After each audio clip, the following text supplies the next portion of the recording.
ನಮಸ್ಕಾರ, ಸುಧಾಸ್ ಕಿಚನ್ಗೆ ಸ್ವಾಗತ. ಈಗ ನಾವು ಮಹಾರಾಷ್ಟ್ರದ ವಿಶೇಷವಾದ ಬ್ರೆಡ್ ಉಸಳ್ ಮಾಡೋದು ಹೇಗೆ ಅಂತ ನೋಡೋಣ.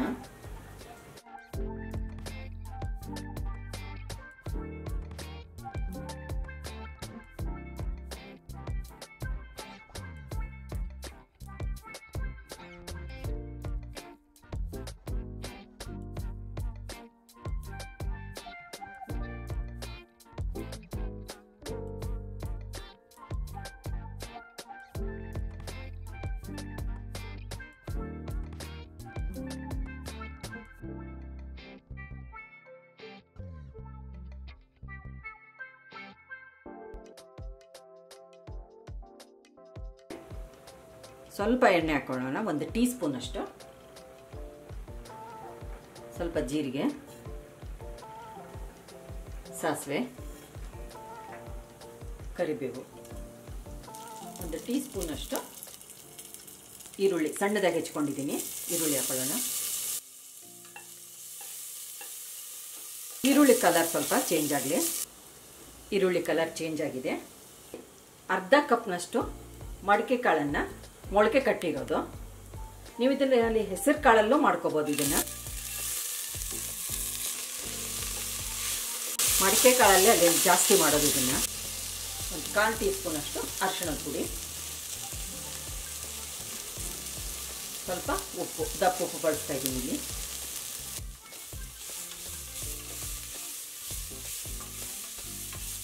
ಒಂದು ಕಪ್ನಷ್ಟು ನೀರು ಹಾಕೊಳ್ಳೋಣ.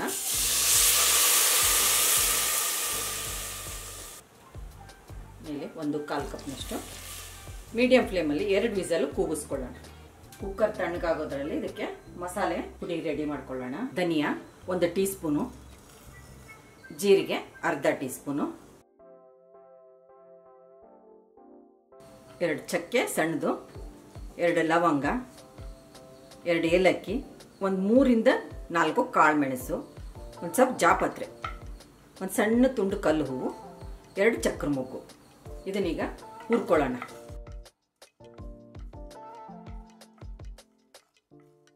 ಎಣ್ಣೆ ಹಾಕೋದು ಬೇಡ, ಹಾಗೆ ಹುರ್ಕೊಳ್ಳೋಣ. ಧನಿಯಾ ಜೀರಿಗೆ ಹುರ್ಕೊಂಡಿದೆ. 1 ಟೀ ಸ್ಪೂನ್ ಅಷ್ಟು ಬಿಳಿ ಎಳ್ಳು, ಅರ್ಧ ಟೀ ಸ್ಪೂನ್ ಅಷ್ಟು ಗಸಗಸೆ ಹುರ್ಕೊಂಡಿದೆ. ತೆಕ್ಕೊಳ್ಳೋಣ. 1 ಟೇಬಲ್ ಸ್ಪೂನ್ ಅಷ್ಟು ಒಣಕೊಬ್ಬರಿ ಕೆಂಪಗೆ ಹುರ್ಕೊಳ್ಳೋಣ. ಇನ್ನೊಂದು ಸ್ವಲ್ಪ ಕೆಂಪಗಾಗಬೇಕು. ನೀವು ಉಪ್ಪಿಟ್ಟು, ಅವಲಕ್ಕಿ, ಚಿತ್ರಾನ್ನ, ಬಿಸಿಬೇಳೆ ಬಾತ್ ಇವೆಲ್ಲ ತಿಂದಿರ್ತೀವಲ್ಲ, ಇದು ಹೊಸ ಥರ ಅನಿಸುತ್ತೆ. ರುಚಿನೂ ಚೇಂಜ್ ಇರುತ್ತೆ. ಇದೊಂದು ಸರಿ ಟ್ರೈ ಮಾಡ್ಬೋದು ನೀವು. ಕೆಂಪಗೆ ಹುರ್ಕೊಂಡಿರೋದು ತೆಕ್ಕೊಳ್ಳೋಣ. ಇದೇ ಪ್ಯಾನಿಗೆ ಎಣ್ಣೆ ಹಾಕೊಳ್ಳೋಣ. 1 ಟೀ ಸ್ಪೂನ್ ಅಷ್ಟು ಎಣ್ಣೆ ಹಾಕ್ಕೊಂಡಿದ್ದೀನಿ. ಒಂದು ದೊಡ್ಡದು ಈರುಳ್ಳಿ ಉದ್ದದಾಗಿ ಹೆಚ್ಕೊಂಡಿರೋದು ಈರುಳ್ಳಿ ಹಾಕೊಳ್ಳೋಣ. ಈರುಳ್ಳಿ ಫ್ರೈ ಮಾಡ್ಕೊಳ್ಳೋಣ. ಬೆಳ್ಳುಳ್ಳಿ 1 ಗಡ್ಡೆ ಹಾಕೊಳ್ಳೋಣ. ಒಂದು ಶುಂಠಿ 4 ಸಣ್ಣ ಸಣ್ಣ ಪೀಸು. ಈರುಳ್ಳಿ ಸ್ವಲ್ಪ ಕೆಂಪಗಾಗಲಿ. ಜೊತೆಗೆ ಶುಂಠಿ ಬೆಳ್ಳುಳ್ಳಿಯನ್ನು ಹದವಾಗಿ ಹುರ್ಕೊಂಡ್ಬಿಡುತ್ತೆ. Medium size 3 tomato. ಟೊಮೆಟೊನು ಮೆತ್ತಗೆ ಎಣ್ಣೆಯಲ್ಲಿ ಫ್ರೈ ಮಾಡ್ಕೊಳ್ಳೋಣ. ಟೊಮೆಟೊ ಎಲ್ಲ ಮೆತ್ತಗಾಗಿದೆ. ಗ್ಯಾಸ್ ಆಫ್ ಮಾಡ್ಕೊಳ್ಳೋಣ. ಒಂದು ಸ್ವಲ್ಪ ಕೊತ್ತಂಬರಿ ಸೊಪ್ಪು. ಹುರ್ಕೊಂಡಿರೋ ಮಸಾಲೆ ತಣ್ಣಗಾಗಿದೆ. ಪುಡಿ ಮಾಡ್ಕೊಳ್ಳೋಣ. ಪುಡಿ ಮಾಡ್ಕೊಂಡಿರೋದು ಈಗ ಹುರ್ಕೊಂಡಿರೋ ಒಣಕೊಬ್ಬರಿ ಹಾಕ್ಕೊಳ್ಳೋಣ. ಇದನ್ನು ಪುಡಿ ಮಾಡ್ಕೊಳ್ಳೋಣ. ನೋಡಿ, ಇದು ಪುಡಿಯಾಗಿದೆ. ಮಸಾಲೆ ಜೊತೆಗೆ ನೀವು ಒಣಕೊಬ್ಬರಿ ಹಾಕ್ಬಿಟ್ರೆ ಒಣಕೊಬ್ಬರಿ ಎಣ್ಣೆ ಬಿಟ್ಕೊಂಡ್ಬಿಡುತ್ತಲ್ಲ, ಮಸಾಲ ನುಣ್ಣಗಾಗಲ್ಲ. ಅದಕ್ಕೆ ಮಸಾಲೆ ಪುಡಿ ಆದಮೇಲೆ ಒಣಕೊಬ್ಬರಿ ಹಾಕಿ ಪುಡಿ ಮಾಡ್ಕೊಂಡಿರೋದು. ಟೊಮೆಟೊ ಈರುಳ್ಳಿ ಎಲ್ಲ ತಣ್ಣಗಾಗಿದೆ. ಇದೇ ಮಿಕ್ಸಿಗೆ ಹಾಕ್ಕೊಳ್ಳೋಣ. ನುಣ್ಣಗೆ ಪೇಸ್ಟ್ ಮಾಡ್ಕೊಳ್ಳೋಣ.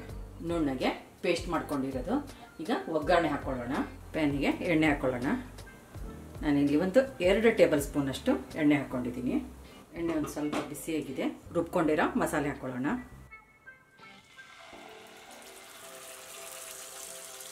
ಜಾರಿಗೆ ಒಂದು 1/4 ಕಪ್ ನೀರು ಹಾಕಿ ಇದಕ್ಕೆ ಹಾಕ್ಕೊಳ್ಳೋಣ. ಲೋ ಫ್ಲೇಮಲ್ಲೇ ಎಣ್ಣೆ ಬಿಡುವವರೆಗೂ ಮಸಾಲನ ಬೇಯಿಸ್ಕೊಳ್ಳೋಣ. ಹಸಿ ವಾಸನೆ ಎಲ್ಲ ಹೋಗಬೇಕು. ಮಸಾಲೆ ಎಲ್ಲ ಚೆನ್ನಾಗಿ ಬೆಂದಿದೆ. 7ರಿಂದ 8 ನಿಮಿಷ ಲೋ ಫ್ಲೇಮಲ್ಲೇ ಬೇಯಿಸ್ಕೊಂಡಿರೋದು. ಇದಕ್ಕೆ ಖಾರದ ಪುಡಿ ಹಾಕ್ಕೊಳ್ಳೋಣ. 1 ಟೀ ಸ್ಪೂನಷ್ಟು ಖಾರದ ಪುಡಿ ಹಾಕ್ತಾಯಿದ್ದೀನಿ. ಸ್ವಲ್ಪ ಉಪ್ಪು ಸೇರಿಸ್ತಾ ಇದ್ದೀನಿ. ಮಡಿಕೆ ಕಾಳು ಬೇಯುವಾಗಲೇ ನಾವು ಉಪ್ಪು ಹಾಕಿರ್ತೀವಿ. ಉಪ್ಪು ನೋಡ್ಕೊಂಡು ಹಾಕ್ಕೊಳ್ಳಿ.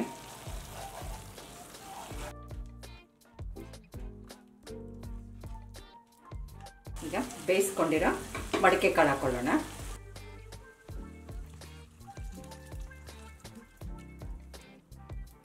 ನೀರು ಹಾಕ್ಕೊಳ್ಳೋಣ. 1-2 ಲೋಟದಷ್ಟು ನೀರು ಹಾಕ್ಕೊಂಡು 3ರಿಂದ 4 ನಿಮಿಷ ಬೇಯಿಸ್ಕೊಂಡ್ಬಿಡೋಣ. ಮಡಿಕೆ ಕಾಳಲ್ಲಿ ಚೆನ್ನಾಗಿ ಮಸಾಲೆ ಎಲ್ಲ ಹೀರ್ಕೋಬೇಕು. ಸ್ವಲ್ಪ ಬೆಲ್ಲ ಹಾಕ್ತಾಯಿದ್ದೀನಿ. ಮುಚ್ಚಿಬಿಟ್ಟು ಬೇಯಿಸ್ಕೊಂಡ್ಬಿಡೋಣ. ಲೋ ಫ್ಲೇಮಲ್ಲೇ ಬೇಯಿಸ್ಕೊಳ್ಳೋಣ.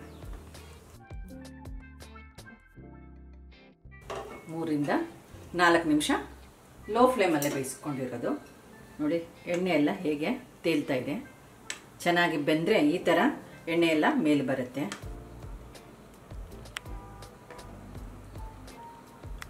ರೆಡಿಯಾಗಿದೆ ಉಸಳು. ಸರ್ವ್ ಮಾಡೋಣ.